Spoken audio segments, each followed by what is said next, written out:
বরিশালে ভূমিহীন ও গৃহহীনদের জন্য বিগত সরকারের আমলে দেওয়া উপহারের বেশিরভাগ ঘরেই ঝুলছে তালা। সেখানে থাকছেন না বরাদ্দপ্রাপ্তরা। বরাদ্দ পাওয়ার পরও যারা এসব ঘরে থাকছেন না তাদের বরাদ্দ বাতিল করে নতুনদের দেওয়ার দাবি জানিয়েছেন স্থানীয়রা। বরিশাল জেলার 10টি উপজেলায় 5টি ধাপে উপকারভোগীদের মাঝে 5,960টি দৃষ্টিনন্দন আশ্রয়ণ প্রকল্পর ঘর বরাদ্দ দেওয়া হয়। কিন্তু ঘর বরাদ্দ পেয়েও সেখানে থাকছেন না অনেকে। তাদের মধ্যে অনেকের অন্যত্র বাড়ি থাকায় অথবা শহরে বাসা করে থাকায় উপহারের ঘরে এখনো তালা ঝুলছে।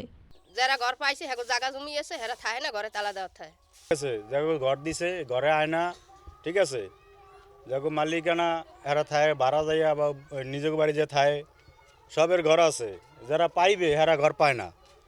উপজেলার প্রতিটি ইউনিয়নের বেশিরভাগ ঘরেই দেখা গেছে তালা ঝুলানো। অভিযোগ রয়েছে অনেকে রাজনৈতিক বিবেচনায় ঘরগুলো বরাদ্দ পেয়েছেন, আবার অনেকে জনপ্রতিনিধির মাধ্যমে নগদ টাকার বিনিময়ে ঘর পেয়েছেন।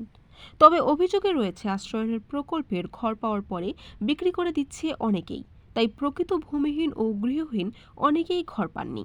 বেশিরভাগ সুবিধাভোগীকেই বরাদ্দ পাওয়া ঘরগুলো ভাড়া দিয়ে অন্যত্র বসবাস করতে দেখা গেছে।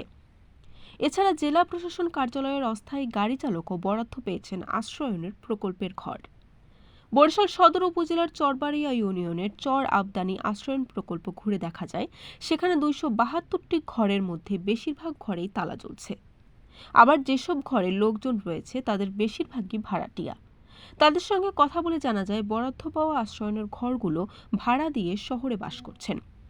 তবে আশ্রয়ণ প্রকল্পের বাসিন্দারা অভিযোগ ঘরগুলো নির্মাণের কাজে ব্যবহার করা হয়েছে। নিম্নমানের সামগ্রী, এতে কোনো কোনো ঘরে খড়কুটো, পালা দেওয়া ঘরের দেওয়ালে ঝুলছে ফাটল, মেঝেতে ইঁদুর গর্ত করেছে। বর্ষা মৌসুমে ঘরের চালা থেকে বৃষ্টির পানি পড়ে বলে অভিযোগ করেন আশ্রয়নের বাসিন্দারা। Barishal dot news.